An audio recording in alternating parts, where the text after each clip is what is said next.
ആചാര്യസ്വാമികളുടേതായി രേഖപ്പെടുത്തിയിട്ടുള്ള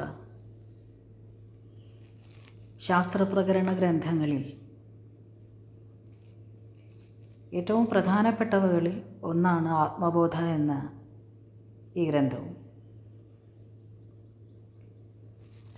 ഇത് ശുദ്ധമായ ജ്ഞാനത്തെ തന്നെയാണ് പറയുന്നത്. സത്യം ഒന്നേ ഉള്ളൂ എന്നതിനാലും ആ സത്യം അറിയുക എന്നത് മാത്രമാണ് പരമപ്രധാനം എന്നതിനാലും ഒരു മോക്ഷാർത്ഥി, ഒരു മുമുക്ഷു ആത്മബോധ പഠിക്കുന്നത് വളരെ നല്ലതാണ്. ഇതത്ര കോംപ്ലിക്കേറ്റഡ് ആയിട്ടുള്ള ഗ്രന്ഥമൊന്നുമല്ല.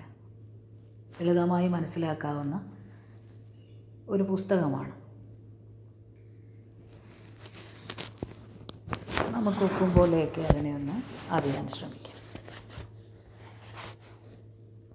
ആത്മബോധയിലെ ആദ്യ ശ്ലോകം തന്നെ ഒരു മുമുക്ഷുവിനുണ്ടായിരിക്കേണ്ട ഗുണങ്ങളെ പറഞ്ഞുകൊണ്ടാണ് ആരംഭിക്കുന്നത്. തപോഭി ക്ഷീണപാപാനാം ശാന്താനാം വീതരാഗിണാം മുമുക്ഷൂണാം അപേക്ഷയോയം ആത്മബോധോ വിധീയതേ. കഠിനമായ തപശ്ചര്യകളിലൂടെ പാപങ്ങളെ ക്ഷയിപ്പിച്ചവരും ശാന്തരും രാഗങ്ങൾ അഥവാ ആഗ്രഹങ്ങൾ ആസക്തികളില്ലാത്തവരുമായ മോക്ഷാർത്ഥികൾക്കായി ആത്മബോധം എന്ന കൃതി രചിച്ചിരിക്കുന്നു. ആദ്യ ശ്ലോകത്തിൽ തന്നെ ഈ ഉപദേശം എങ്ങനെയുള്ളവർക്കുള്ളതാണെന്ന് പറയുന്നുണ്ട്. ഒരു മുമുക്ഷുവിനുണ്ടാകേണ്ട ഗുണങ്ങളാണ് നമ്മൾ ഇതിൽ നിന്നും മനസ്സിലാക്കേണ്ടത്. തപോഭി ക്ഷീണപാപാനാം, തപസ്സിലൂടെ പാപങ്ങളെ ക്ഷീണിപ്പിച്ചവർ. അതായത് ജ്ഞാനത്തെ ലക്ഷ്യം വെച്ചുള്ള സാധനകളിൽ, അത് അവനവന് യോജിച്ച എന്ത് സാധനയുമാവാം, പക്ഷേ ലക്ഷ്യം എന്തായിരിക്കണം? സ്വാത്മത്തെ അറിയുക, അറിവിനെ അറിയുക എന്നുള്ളതായിരിക്കണം. അത്തരം തപസ്സുകൊണ്ട് മാത്രമേ നമുക്ക് കർമ്മവിഭാഗം വരികയുള്ളൂ, വാസനാക്ഷയം സംഭവിക്കുകയുള്ളൂ, പാപക്ഷയം സംഭവിക്കുകയുള്ളൂ. ഭൗതികമായ എന്തിനെയെങ്കിലും ലക്ഷ്യം വെച്ചുകൊണ്ടുള്ള തപസ്സുകൾക്കും സാധനകൾക്കും ഉണ്ടാകുന്ന ഫലം വ്യത്യസ്തമാണ്. ഇത് നാം പലപ്പോഴും മുമ്പ് പറഞ്ഞിട്ടുള്ളത് കൊണ്ട് ഇനി ആവർത്തിക്കുന്നില്ല. അത്തരം ആശകളും ആഗ്രഹങ്ങളും ഒക്കെ ഒടുങ്ങിയവനെ മാത്രമേ നമുക്ക് മുമുക്ഷു എന്ന് പോലും പറയാൻ കഴിയൂ. ശാന്താനാം, സ്വയം ശാന്തമായിരിക്കണം ഒരു മുമുക്ഷു, സ്വസ്ഥമായിരിക്കണം. ഭൗതികമായ ആഗ്രഹങ്ങൾ കുറയണം. ആ ഭൗതികമായ ആശകളും ആഗ്രഹങ്ങളും കുറഞ്ഞു വരുമ്പോൾ തന്നെ ശാന്തത കൈവരുന്നത് നമുക്കറിയാൻ കഴിയും. വീതരാഗിണാം, രാഗങ്ങളില്ലാത്തവരാകണം, ആസക്തികൾ അടങ്ങണം. ആസക്തികൾ അടങ്ങണമെങ്കിൽ എന്ത് ചെയ്യണം? തൻ്റെ ശക്തികൾക്ക് വിഷയമായിരിക്കുന്നവയെ വിചാരം ചെയ്ത് അവയെല്ലാം നിഷ്ഫലവും താൽക്കാലികവുമാണ് എന്ന് കണ്ട് തള്ളിക്കളഞ്ഞ് അതിൽ നിന്നും പിന്തിരിയണം. എന്തിനാണ് ഞാൻ ഇത്രയും ശക്തനാവുന്നത്? ഈ ഭോഗസുഖങ്ങൾ എത്ര കാലത്തേക്ക് ഉള്ളതാണ്? അവയെല്ലാം എത്ര നൈമിഷികമാണ്? അവ എനിക്ക് സ്ഥിരമായ ആനന്ദം നൽകുന്നുണ്ടോ? ഞാൻ ഈ ഭോഗങ്ങളിൽ ശക്തനാവുന്നത് കൊണ്ട് ആത്യന്തികമായി എനിക്ക് ലഭിച്ചുകൊണ്ടിരിക്കുന്നത് എന്താണ്? എൻ്റെ ജീവിതം സ്വസ്ഥമാണോ, ശാന്തമാണോ, അതോ കലുഷിതമാണോ? അങ്ങനെയെങ്കിൽ അതിനെന്താവാം കാരണം? ഇത്തരം കാര്യങ്ങളെയെല്ലാം ബുദ്ധി കൊണ്ടും മനസ്സുകൊണ്ടും വിചാരം ചെയ്ത് വേണ്ടതിനെ സ്വീകരിച്ച് വേണ്ടാത്തതിനെ തള്ളിക്കളഞ്ഞും വിവേകബുദ്ധിയോടുകൂടി വേണം ഒരു മുമുക്ഷു ജീവിക്കുവാൻ. അപ്പോൾ ഇങ്ങനെയുള്ള ഗുണങ്ങളിലേക്ക് അല്ലെങ്കിൽ ഇങ്ങനെയുള്ള നിലയിലേക്ക് എത്തിയ മുമുക്ഷുക്കൾക്ക് ഈ ആത്മബോധ ശ്രവണം കൊണ്ട് ഗുണമുണ്ടായി വരും. ബോധോന്യ സാധനേഭ്യോ ഹി സാക്ഷാത് മോക്ഷൈക സാധനം. മോക്ഷത്തിനുള്ള ഒരേ ഒരു സാധനം ബോധമാണ്. ബോധമല്ലാതെ മറ്റൊരു വഴിയില്ല. എന്താണ് ബോധം? ആത്മബോധം, ആത്മജ്ഞാനം, തന്നെക്കുറിച്ച് തന്നെയുള്ള അറിവ്, താൻ സ്വയം എന്താണെന്ന അറിവ്, അഥവാ ആത്മബോധസ്ഥിതമാകെ അല്ലാതെ മറ്റൊരു വഴിയുമില്ല. തന്നെക്കുറിച്ച് തന്നെ അറിയുക, താൻ സ്വയം എന്താണ് എന്ന് അറിയുക, ആത്മബോധസ്ഥിതമാകുക. ഇതല്ലാതെ മറ്റു വഴി ഒന്നും തന്നെ ഇല്ല. അഗ്നിയില്ലാതെ അന്നം പാകപ്പെടുത്താൻ സാധിക്കാത്തതുപോലെ സ്വനില അഥവാ ആത്മബോധം ഉണരാതെ മുക്തി സാധ്യമല്ല തന്നെ.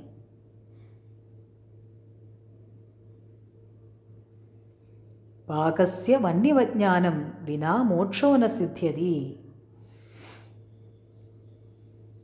തീയില്ലെങ്കിൽ ആഹാരം വയ്ക്കാൻ കഴിയില്ല, പാകം ചെയ്യാൻ കഴിയില്ല. അതുപോലെ താൻ സ്വയം എന്ത് എന്നതറിയാതെ അതിനെ അനുഭവിക്കാതെ മുക്തിയും സാധ്യമല്ല. പലവിധ കർമ്മങ്ങൾ അനുഷ്ഠിച്ചാൽ ബോധനില കൈവരുമോ? ഇല്ല. അവിരോധിതയാ കർമ്മനാ വിദ്യ വിനിവർജയേത്. കർമ്മങ്ങളെല്ലാം അവിദ്യയുമായി ചേർന്നിരിക്കുന്നു. എല്ലാ കർമ്മങ്ങളും അവിദ്യയാണ്. കർമ്മത്തിന് അജ്ഞാനത്തോടൊരു വിരോധവുമില്ല. കർമ്മത്തിന് അജ്ഞാനത്തോടൊരു വിരോധവുമില്ല. കർമ്മം സദാ അജ്ഞാനത്തോട് ചേർന്നിരിക്കുന്നു. ഒരു വലിയ സുഹൃത്തുക്കളാണ്. അപ്പോൾ കർമ്മം കൊണ്ട് അവിദ്യ ഒഴിയില്ല എന്ന് മാത്രമല്ല, ചിലപ്പോൾ അജ്ഞാനത്തെ വർദ്ധിപ്പിക്കുകയും ചെയ്യും. പിന്നെ എങ്ങനെ അജ്ഞാനനാശനം ഉണ്ടാകും? ജ്ഞാനം കൊണ്ട്, വിദ്യ കൊണ്ട്. അതുകൊണ്ട് മാത്രമേ അവിദ്യയെ നശിപ്പിക്കാൻ കഴിയൂ. പ്രകാശം ഇരുട്ടിനെ എന്ന വണ്ണം വിദ്യ അവിദ്യയെ ഇല്ലാതാക്കുന്നു. വിദ്യാം ഹി ഹന്യേവ തേജസ് തിമിരസംഘവത്. തേജസ്സിനാൽ തിമിരമില്ലാതെയാകുന്നത് പോലെ വിദ്യ അവിദ്യയെ ഇല്ലാതാക്കുന്നു. പരിച്ഛിന്ന ഇവ ജ്ഞാനാത് തന്നാശേ സതി കേവലഃ.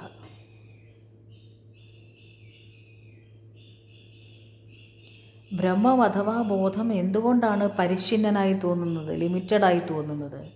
അവിദ്യ കൊണ്ടാണ്, അജ്ഞാനം കൊണ്ടാണ്.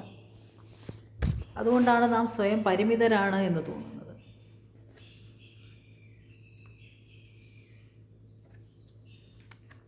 ശരീരം, മനസ്സ്, ബുദ്ധി, അവയവങ്ങൾ, മനുഷ്യൻ, ലോകം, ഇങ്ങനെയുള്ള കൽപ്പനകളെല്ലാം പരിമിതങ്ങളാണ്. നാം ഇതൊക്കെയാണ് എന്ന് തോന്നുകയാണ്. അപരിമിതമായ ആ സത്യത്തെ അറിയാത്തതുകൊണ്ടാണ് പരിമിതമായത് ഉണ്മയാണെന്ന് കരുതുന്നത്. ആ കരുതലാണ് അജ്ഞാനം. ഈ പരിമിതമായ ഈ മിഥ്യ, ഈ മായ, ഈ ലോകം അതാണ് ഉള്ളത് എന്ന് കരുതുന്നു നാം. അതാണ് അജ്ഞാനം. ഈ അജ്ഞത, അവിദ്യ ഇല്ലാതായാൽ ആത്മാവ് അഥവാ ബ്രഹ്മം സ്വയം പ്രകാശിക്കുന്നു. കാർമേഘം നീങ്ങുമ്പോൾ മറഞ്ഞിരിക്കുന്ന സൂര്യൻ സ്വയം പ്രകാശിക്കുന്നത് പോലെ സ്വചൈതന്യം പ്രകാശിക്കുന്നു. കാർമേഘം കൊണ്ട് മൂടിയ ആകാശമാണ് അവിദ്യാവാൻ്റെ ലോകം. തൽക്കാലത്തേക്ക് മേഘങ്ങളാൽ മറയ്ക്കപ്പെട്ടിരിക്കുന്നത് കൊണ്ട് സൂര്യനെ കാണുന്നില്ല. അപ്പോൾ നാം എന്ത് വിചാരിക്കും? ഇന്ന് സൂര്യൻ ഇല്ലല്ലോ എന്ന്. എന്നാൽ വസ്തുത എന്താണ്? സൂര്യൻ സദാ പ്രകാശിച്ചവിടെ നിലകൊള്ളുന്നുണ്ട്. കാർമേഘം അതിനെ തൽക്കാലത്തേക്ക് മൂടിയിരിക്കുക മാത്രമാണ്. അതുപോലെയാണ് നാം ആ സൂര്യനാണ്. പക്ഷേ വാസനാബലത്താൽ കാർമേഘമാണെന്ന് തെറ്റിദ്ധരിച്ചിരിക്കുകയാണ്. ഈ കാർമേഘം അല്പനേരത്തേക്കാണ്. കാറ്റ് വന്ന് അവയെ നീക്കിക്കഴിഞ്ഞാൽ സൂര്യൻ അവിടെ ഒരു തരത്തിലുള്ള കുറവുകളും ഇല്ലാതെ, ഒരു തരത്തിലുള്ള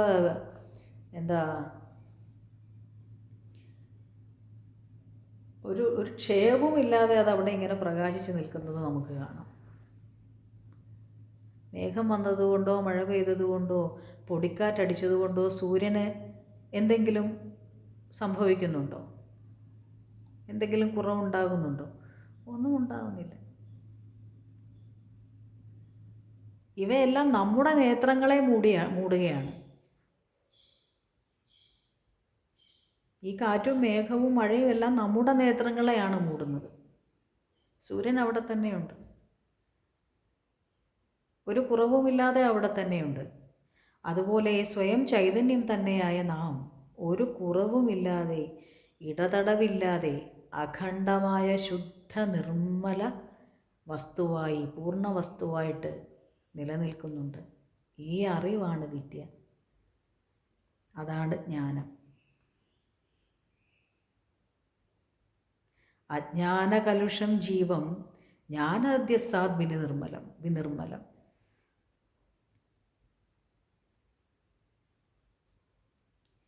അജ്ഞാനകലുഷിതമായ ജീവനെ, ജീവാത്മാവ് അഥവാ പരിമിത ബോധത്തെ നിരന്തരമായ ജ്ഞാനാഭ്യാസം കൊണ്ട് നിർമ്മലമാക്കണം. നിരന്തര ജ്ഞാനാഭ്യാസം, ഇടതടവില്ലാത്ത സ്മരണ.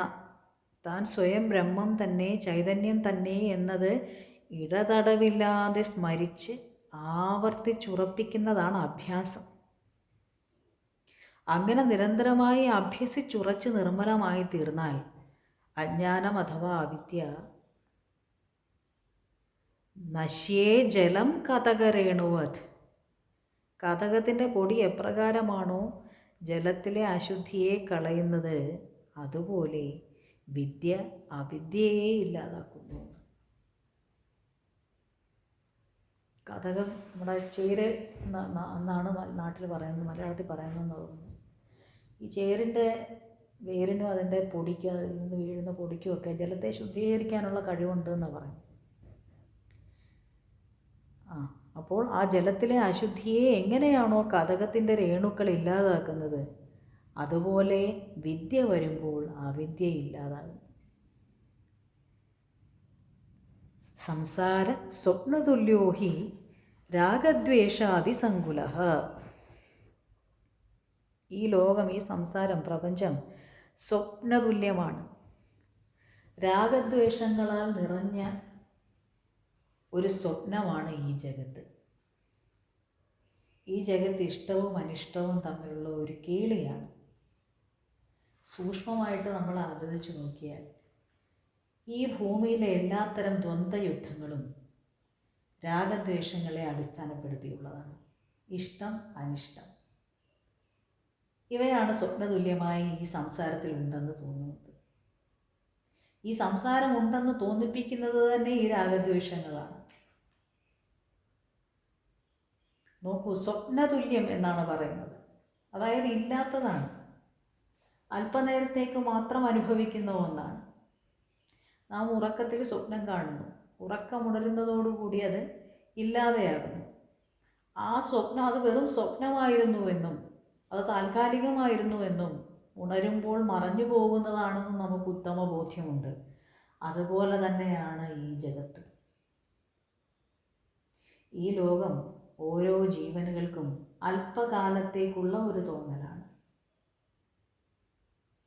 ഓരോ ജീവനുകളും താൻ പ്രത്യേകമായി നിലകൊള്ളുന്ന വ്യക്തികളാണ്, വ്യക്തിബോധമാണ് എന്ന് കരുതുന്ന കാലത്തോളം അവൻ ഈ ലോകമുള്ളതാണ്. എന്നാൽ സത്യം അഥവാ ജ്ഞാനം ഭാസിച്ചു കഴിഞ്ഞാൽ, അത് പ്രകാശിച്ചു കഴിഞ്ഞാൽ, ബോധം പ്രകാശിച്ചു കഴിഞ്ഞാൽ ഈ ലോകം അസത്തായി ഭവിക്കുന്നു.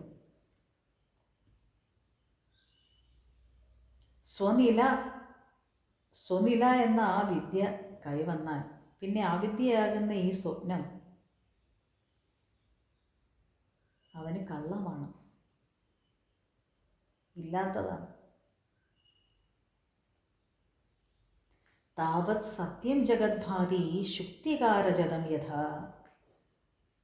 സർവത്തിനും അധിഷ്ഠാനമായിരിക്കുന്ന ആ അദ്വൈത്തെ, ബ്രഹ്മത്തെ അറിയുന്നതോടെ ജഗത്ത് മിഥ്യയായിത്തീരും.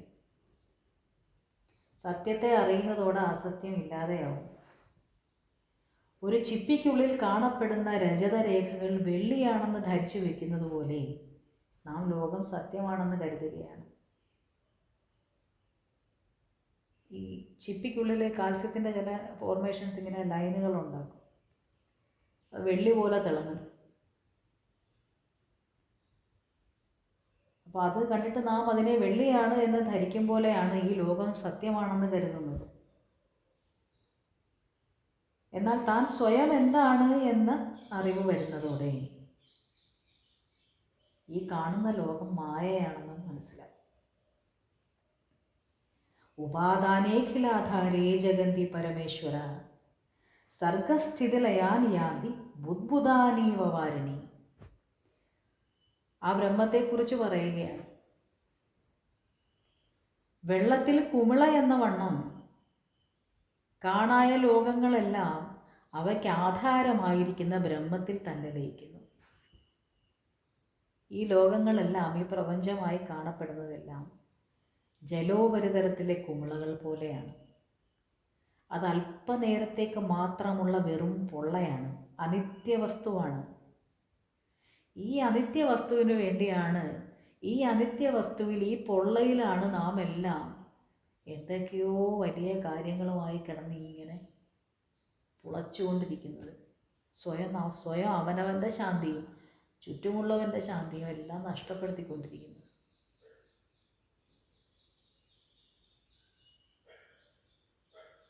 അറിവ് വന്നാൽ പിന്നെ ഈ കാണുന്ന കള്ളങ്ങളൊന്നും നമ്മെ ബന്ധിക്കുകയില്ല. നാം അതിലൊന്നും വിളയാടാനും നടക്കില്ല. പിന്നെ യുദ്ധങ്ങളുണ്ടാവുകയില്ല, വൈരാഗ്യങ്ങളുണ്ടാവുന്നില്ല. ഈ ലോകം ശാന്തമായി ജീവിക്കുവാനുള്ള കുറച്ചുകൂടെ നല്ലൊരു വസ്തുവായിട്ട് മാറും, നല്ലൊരു ഇടമായിട്ട് മാറും.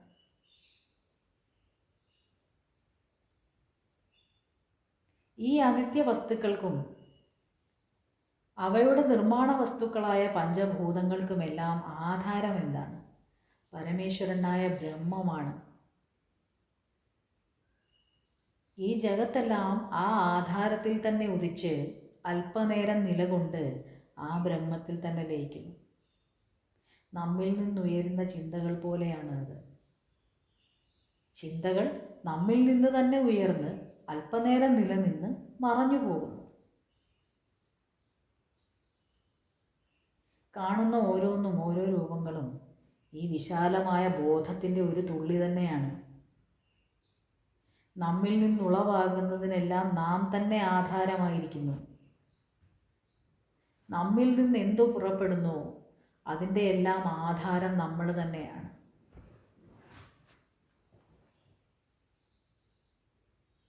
അതുപോലെ ബ്രഹ്മത്തിൽ നിന്നും ഉളവായതെല്ലാം അല്പസമയം ആ ബോധത്തിൽ കുമിള എന്ന വണ്ണം ഉദിച്ചു നിന്ന ശേഷം ബ്രഹ്മത്തിൽ തന്നെ ലയിക്കുന്നു.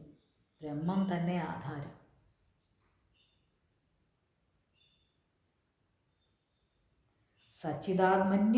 സച്ചിദാത്മന്യനസ്യൂതേ നിത്യേ വിഷ്ണു പ്രകൽപ്പിത.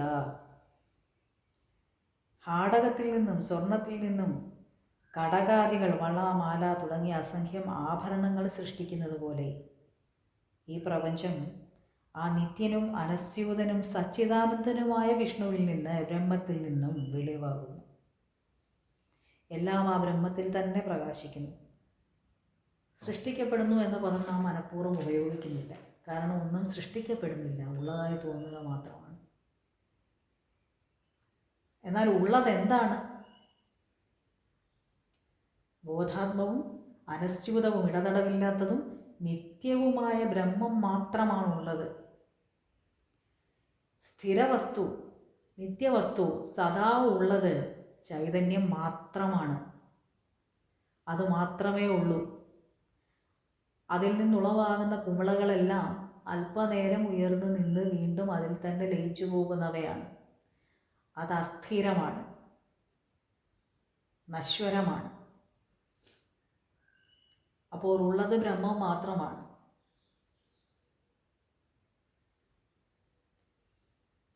അപ്പോൾ നേരത്തെ ചോദിച്ച ചോദ്യത്തിനുള്ള ഉത്തരം കൂടി ഇതിനോട് ചേർത്ത് നമുക്ക് വായിക്കാം.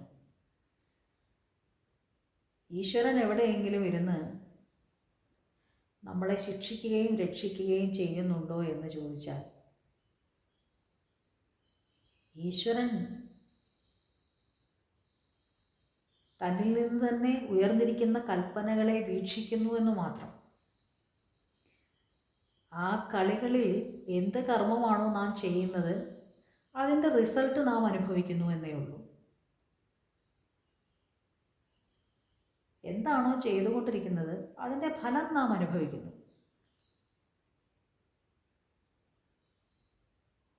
പ്രത്യേകമായി ആരെയും ദണ്ഡിക്കുകയോ അനുഗ്രഹിക്കുകയോ ചെയ്യുന്നില്ല. നിങ്ങൾ സ്നേഹവാനാണെങ്കിൽ നിങ്ങൾക്ക് സ്നേഹം തിരികെ ലഭിക്കും. നിങ്ങൾ സത്യസന്ധനാണെങ്കിൽ നിങ്ങൾക്ക് നന്മ തിരികെ ലഭിക്കും. നിങ്ങൾ മോഷ്ടാവാണെങ്കിൽ നിങ്ങൾക്ക് ജയിൽ ശിക്ഷ വിധിക്കുന്നു. ഇതെല്ലാം കർമാനുസൃതമാണ്. കർമ്മത്തെ ഭയക്കേണ്ടതുണ്ട്. മനസാ വാച കർമ്മണ, മനസ്സിൽ ഉദിക്കുന്നതിനെ തന്നെ നാം ഭയക്കേണ്ടതുണ്ട്. തൻ്റെ ചിന്തകളെ തന്നെ നിയന്ത്രിക്കേണ്ടതുണ്ട്. അതുകൊണ്ടാണ് സത്ചിന്ത ഉണ്ടായി വരണമെന്ന് പറയുന്നത്. നമ്മൾ പുറമേക്ക് എത്ര നല്ല പദങ്ങൾ ഉപയോഗിച്ചാലും, എന്തെല്ലാം വാഗ്ധോരണികൾ നടത്തിയാലും, എത്ര സാത്വികനായി ഭാവിച്ചാലും, ഉള്ളിൽ ഉയരുന്ന ചിന്തകൾ വിഷലിപ്തമാണെങ്കിൽ അതിൻ്റെ ഫലം തന്നെയാവും ലഭിക്കുക.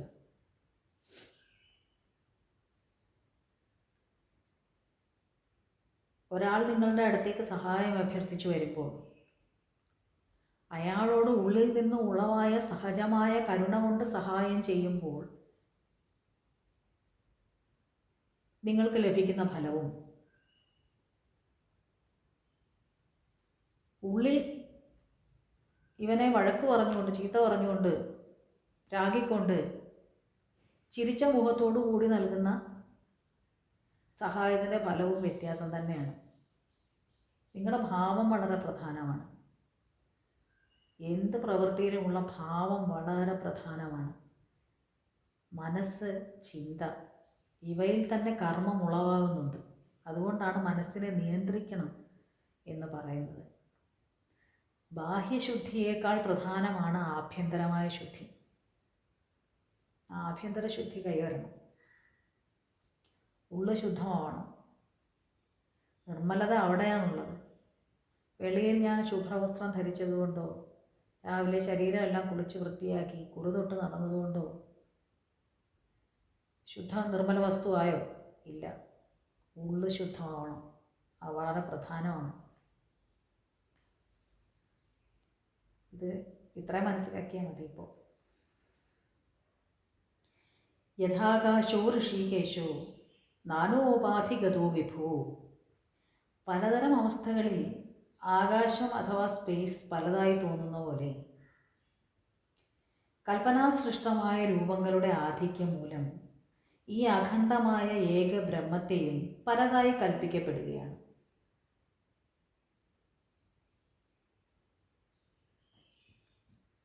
ഈ രൂപങ്ങൾ അഥവാ ഉപാധികൾ നശിക്കുന്നതോടെ ഉപാധിരഹിതമായ അഖണ്ഡ ബ്രഹ്മം മാത്രം അവശേഷിക്കും.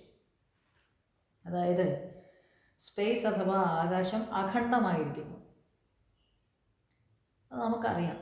അഖണ്ഡമാണ്. ആകാശത്തെ നമ്മൾ എവിടെയും വിഭജിച്ച് കാണുന്നില്ല. ആ ശൂന്യമായ സ്പേസിലേക്ക്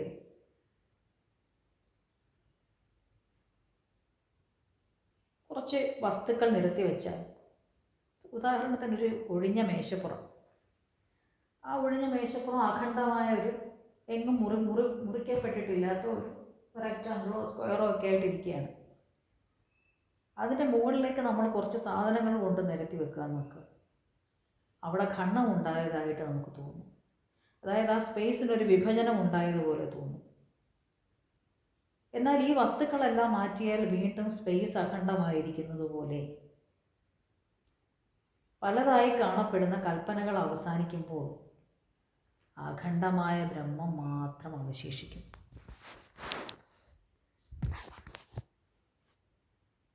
അപ്പോൾ ആ അഖണ്ഡമായതിൽ രൂപങ്ങൾ ആരോപിക്കപ്പെടുമ്പോൾ, മറ്റെന്തെങ്കിലുമൊക്കെ കുമിളകൾ അവിടെ പൊങ്ങി നിൽക്കുമ്പോൾ, അതായത് ജലോപരിതലത്തിൽ കുമിളകൾ പൊങ്ങി നിൽക്കുന്നതിനെ സങ്കല്പിച്ചാൽ മതി. നമ്മൾ കുമിളയെയും ജലത്തെയും രണ്ടായിട്ട് കാണും. യഥാർത്ഥത്തിൽ കുമിളയും ജലവും ഒന്ന് തന്നെയാണ്. ജലത്തിനെ അധിഷ്ഠാനമാക്കിക്കൊണ്ടാണ് കുമിള നിലനിൽക്കുന്നത്. അത് ജലത്തിലേക്ക് തന്നെ മടങ്ങുകയും ചെയ്യും. ജലം അവിടെ ഖണ്ഡിക്കപ്പെടുന്നുണ്ടോ? ഇല്ല. ജലം അഖണ്ഡമായി അങ്ങനെ തന്നെ കിടക്കുകയാണ്. അതുപോലെ തന്നെയാണ് ബ്രഹ്മവും. അത് അഖണ്ഡമായി എങ്ങും വിഭജിക്കപ്പെടാതെ ഒരു കുറവുമില്ലാത്ത സത്യവസ്തുവായി ഇങ്ങനെ ഇരിക്കുകയാണ്. അതുമാത്രമാണ് സത്യമായിട്ടുള്ള വസ്തു. അപ്പോൾ ഇതിനെ ആവർത്തിച്ചുറപ്പിക്കേണ്ടതിൻ്റെ പ്രാധാന്യത്തെക്കുറിച്ചാണ് ഇത്രയും നേരം നമ്മൾ സംസാരിച്ചു കൊണ്ടിരുന്നത്.